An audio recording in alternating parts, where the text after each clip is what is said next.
Now, your First Alert forecast. I'm First Alert Meteorologist Garrett Bedenbaugh. Here's 5-Sweet First Alert Doppler HD. Quiet over Metro Jacksonville down to St. Augustine, where you saw those heavy showers and severe thunderstorms earlier today. We brought it to you around 2:30 in the afternoon on Fox 30 and on our sister station CBS 47. Also some showers and storms right now for you in Waycross. There's St. Johns County. All is well now after a rough earlier day here.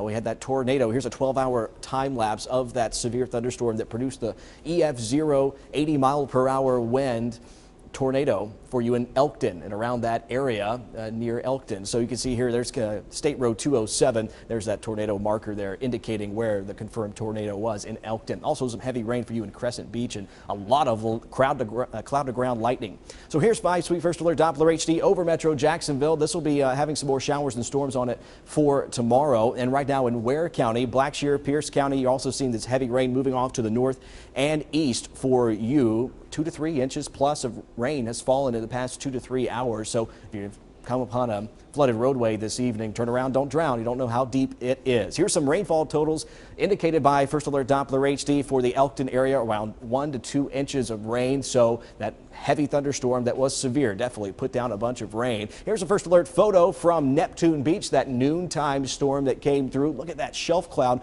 marching off into the Atlantic Ocean. You can send your First Alert photos, hashtag First Alert WX. It's mild and muggy outside, 75 on the south side, 73 on the west side. Winds are directly out of the south. It's going to be mild and muggy all night tonight and into tomorrow. In fact, in the hour-by-hour forecast, we're showing you some strong storms that we could potentially see for your Thursday.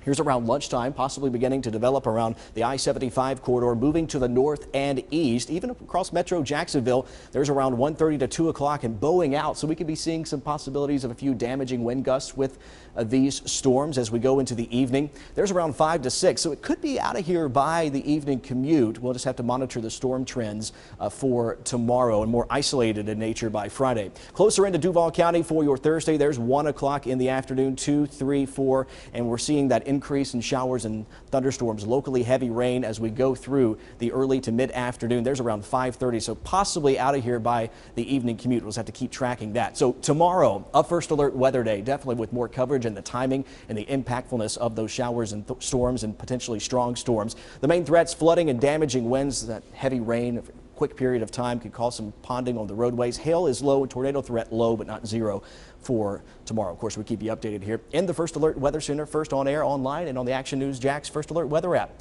South winds in the boating forecast 10 to 15 knots. The next low tide at 11:10 p.m. this evening. Next high tide at 5:37. Here's the First Alert 7-day forecast. Your weekend always in view. Upper 80s for tomorrow. The cloud cover keeping us a little bit cooler than the rest of the days. 90 degrees for Friday. More isolated to mainly dry conditions. By the weekend, 91 to 94. It's going to be hot. Heat index near or above 100 by Sunday. Lower 90s on Monday, Tuesday, and Wednesday. Mainly dry, maybe an isolated inland storm. That is about it. You can always get this forecast any time of the day and download the First Alert weather app, actionnewsjax.com.